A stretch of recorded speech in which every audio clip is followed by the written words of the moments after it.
বিসমিল্লাহির রহমানির রহিম। বিষয়ভিত্তিক অনলাইন ক্লাসে সকলকে স্বাগত জানাচ্ছি। আমি ইসলামুল হক। আমাদের আজকের আলোচনার বিষয় এইচএসসি বাংলা দ্বিতীয় পত্র সমাস নির্ণয়। এটি ব্যাকরণের 6 নম্বর থেকে মূল আইটেমটা 4 নম্বরে।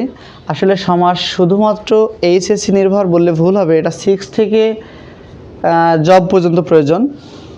আমাদের সমাস নির্ণয়ের ক্ষেত্রে আজকে আমরা দুটো সমাস নিয়ে আলোচনা করব, যার একটা হচ্ছে দ্বন্দ্ব আর একটা হচ্ছে দ্বিগু। শুরুতেই আমরা দ্বন্দ্ব দিয়ে দয় বয়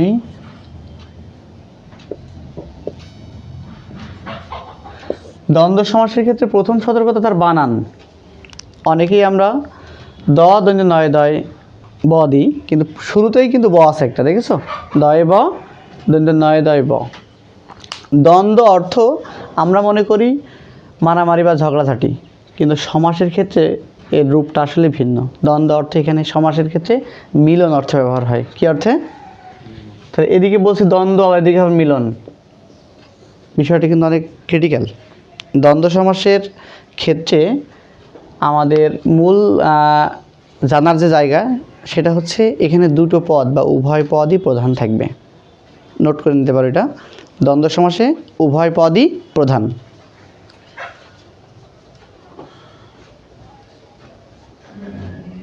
একটা উদাহরণ দিলে ভালো বুঝতে পারবো। যদি বলি বাইরে ঝড় বৃষ্টি হচ্ছে, বাইরে, আচ্ছা এর মানে কি বাইরে শুধু ঝড় হচ্ছে নাকি বৃষ্টিও হচ্ছে? বাইরে ঝড়ও হচ্ছে, বৃষ্টিও হচ্ছে। তাই আমরা এক কথা যদি বলি বাইরে ঝড় বৃষ্টি হচ্ছে, তার মানে কি বাইরে ঝড়ও হচ্ছে, বৃষ্টিও হচ্ছে।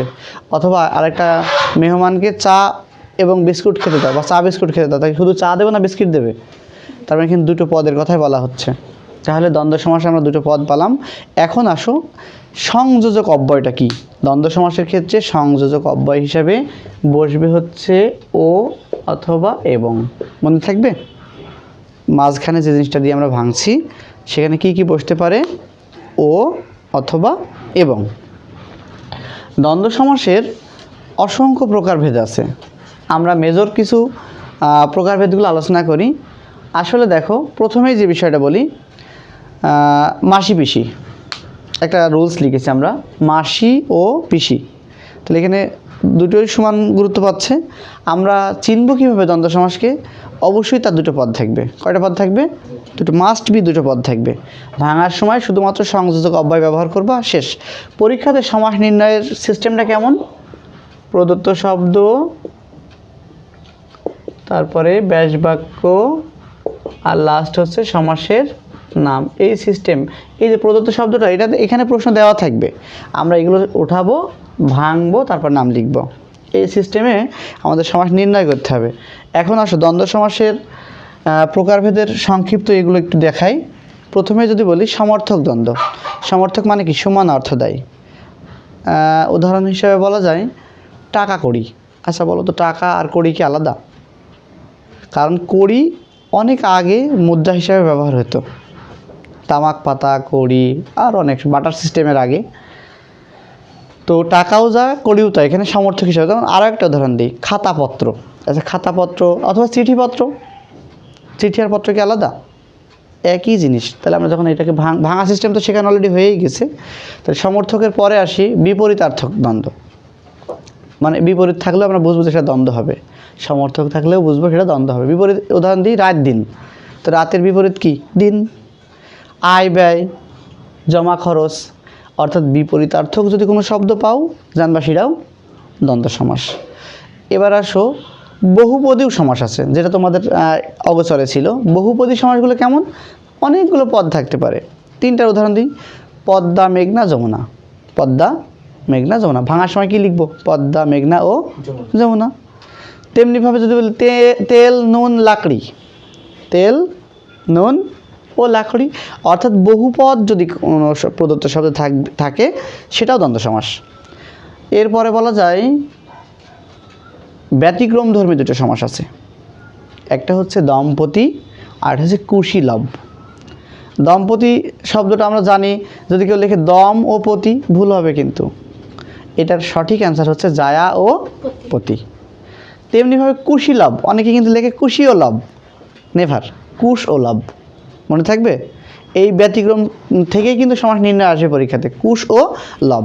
এখন আসো লাস্ট একটা দ্বন্দ্ব, একশেষ দ্বন্দ্ব বলা হয় যাকে, একশেষ দ্বন্দ্ব। সেটা আবার কি? এটার পদগুলো ভিন্ন ভিন্নভাবে থাকে, এটা শেষের দিকে ব্যবহার। যেমন একটা উদাহরণ দিই, আমরা। দেখো একশেষ দ্বন্দ্বের দুটো উদাহরণ আছে মাত্র, আমরা আর তোমরা। আমরা আর তোমরা। আমরাতে হবে তুমি, আমি ও সে, অথবা আমি, তুমি ও সে। আমি, তুমি ও সে, এই যে একশেষ দ্বন্দ্বের উদাহরণ। অথবা যদি তোমরা থাকে তাহলে কি হবে? তুমিও সে, তুমিও সে, তুমি ও সে। শেষ যাচ্ছে আমরা দ্বন্দ্বের অলুক দ্বন্দ্ব। এটা একটা ইম্পর্টেন্ট ইস্যু, অলুক দ্বন্দ্ব। জাস্ট এখানে মজার বিষয় হচ্ছে কোন প্রকারের দ্বন্দ্ব তা কিন্তু পরীক্ষাতে লেখা লাগবে না, শুধু দ্বন্দ্ব সমাস লিখলেই হয়ে যাবে। অলুক দ্বন্দ্বটা কি? পূর্বপদ বা পরপদে সাধারণত বিভক্তি যুক্ত থাকবে। পূর্বপদের সাথে বিভক্তি যুক্ত থাকলে তাকে আমরা অলুক হিসাবে সাব্যস্ত করব। তো অলুক দ্বন্দ্বের একটা উদাহরণ দিই, মায়ে ঝিয়ে। মায়ে ঝিয়ে, তাহলে আমরা যদি এটাকে ভাঙি, দেখো দুটোর সাথে বিভক্তি আছে, মায়ে ও ঝিয়ে। এই যে বিভক্তি যুক্ত আছে, এখানে বিভক্তি আছে না? এ বিভক্তি আছে। বিভক্তির সাথে পরিচয় আছে তোমাদের? বিভক্তির সাথে কিন্তু পরিচয় না থাকলে আমরা তৎপুরুষ সমাস করতে পারবো না। যাক, পরবর্তী দিন এটা আমরা ক্লিয়ার করে দেবো। আজকে ক্লাসের শেষে বিভক্তিটা লিখে দেবো, মায়ে ও ঝিয়ে। যদি বলা হয় দুধে ভাতে, দুধে ও ভাতে, তাহলে অলুক দ্বন্দ্বের ক্ষেত্রে দেখবা পূর্বপদের সাথে কি যুক্ত থাকবে?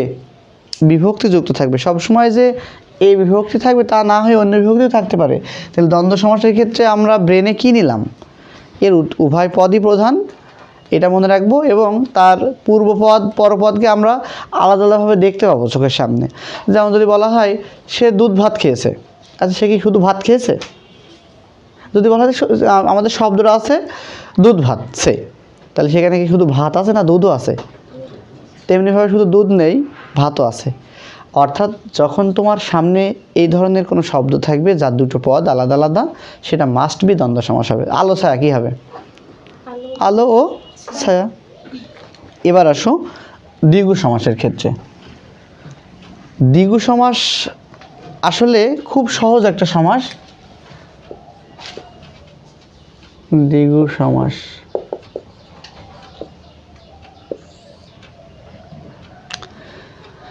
এটা সংখ্যাবাচক শব্দের সঙ্গে হবে। কি বাচক? সংখ্যাবাচক শব্দের, এবং পূর্বপদ বিশেষণ অর্থ দেবে। কি দেবে? সংখ্যাবাচক শব্দের সঙ্গে অবশ্যই এটা বিশেষণ হবে, এটা মনে রাখতে হবে আমাদের। দ্বিগু সমাসের সাথে গুলিয়ে যায় বহুব্রীহি সমাস, কারণ ওখানে সংখ্যাবাচক শব্দ হয় কিন্তু মূল শব্দটা থাকবে বিশেষ্য দিয়ে, আর আমাদের এই দ্বিগু সমাসের ক্ষেত্রে হবে কি দিয়ে? বিশেষণ দিয়ে। তাহলে সংখ্যাবাচক শব্দে মানে প্রদত্ত শব্দের শুরু যেটা, একটা উদাহরণ লিখি আগে, তাহলে দেখো তে মাথা লিখলাম, যাও তে মাথা। এই তে আর এই যে মাথা, এখানে পরপদ প্রধান, কিন্তু পরপদ প্রধান। পূর্বপদটা হচ্ছে সংখ্যাবাচক শব্দের ইঙ্গিত দেবে এবং সে বিশেষণ হবে, মনে থাকবে? তাহলে আমরা এটাকে যদি ভাঙি কি লিখতে পারি বলো তো? তে মানে 3, তে মানে কি? তো সংখ্যা মানেই তো বিশেষণ, সবাই জানো এটা। বিশেষণের সংখ্যা কি? দোষ, গুণ, অবস্থা, সংখ্যা। তো সংখ্যা মানে সংখ্যা নিজেই বিশেষণ। তাহলে 3 মাথার, কেউ যদি লিখে তে মাথার সমাহার তাও হবে, 3 মাথার সমাহার। এই ব্যাস বাক্যর শেষ অংশে অবশ্যই সমাহার কথাটা উল্লেখ থাকবে। সমাহার মানে হচ্ছে সমষ্টি। সমাহার অর্থ কি? সমষ্টি। এরকমভাবে আমরা দ্বিগু সমাসের ক্ষেত্রে বেশ কয়েকটা রুলস দিচ্ছি, উদাহরণ দিচ্ছি, একটু লিখে নাও কষ্ট করে। লিখতে পারো ত্রিভুজ। ত্রিভুজ আমি 5-6টা লিখে ফেলি। দ্বিগু সমাস চেনার খুব সহজ উপায় হচ্ছে, সেটা সংখ্যাবাচক শব্দ থাকবে পূর্বপদের সাথে এবং তা বিশেষণ। আর ভাঙার সময় সংযোজক অব্যয় বলবো না এটাকে, যেহেতু শেষ অংশে কি বসাবা? সমাহার বসাবা। 5-6টা নোট করে নাও। সপ্তাহ, সপ্তাহ, নবরত্ন, সেতার, এটা খুব আসে পরীক্ষায়। তারপরে আর কি দেওয়া যায়,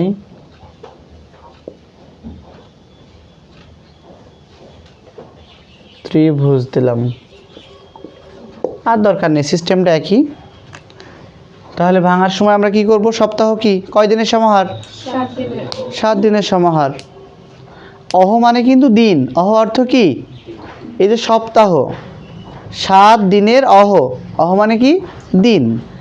নবরত্ন, এটা যেন কেউ তেল না মনে করে, নবরত্ন হচ্ছে সম্রাট আকবরের সময় 9 জন বিশিষ্ট কি বলবো পরামর্শদাতা ছিল, সেই নবরত্নেরা। সেতার, এটা অনেকেই ভুল করে 6 তারের সমাহার লিখে ফেলে, আসলে সেতার একটা বাদ্যযন্ত্র যার 3টা তার থাকে। কয়টা তার থাকে, তাহলে এটা কি হবে, 3 তারের সমাহার। ত্রিভুজ, 3 ভুজের সমাহার। ওকে, তাহলে আমরা আজকে এ পর্যন্তই নিই। দ্বন্দ্ব আর দ্বিগুর ক্ষেত্রে আবার একটু রিকভারি করি। যার 2টো পদ থাকবে, সংযোজক অব্যয় হিসেবে মাঝখানে কি বসাবো, ও আর এবং, উভয় পদই প্রধান থাকবে। আর দ্বিগু সমাসের ক্ষেত্রে শুরুর পদটা সংখ্যাবাচক শব্দ দিয়ে হবে এবং তা বিশেষণ আকারে প্রকাশ পাবে। আর আমরা কষ্ট করে ভাঙার সময় শেষে কি বসাবো, সমাহার বসাবো। আজ এ পর্যন্তই। আল্লাহ হাফেজ। আসসালামু আলাইকুম রহমতুল্লাহ।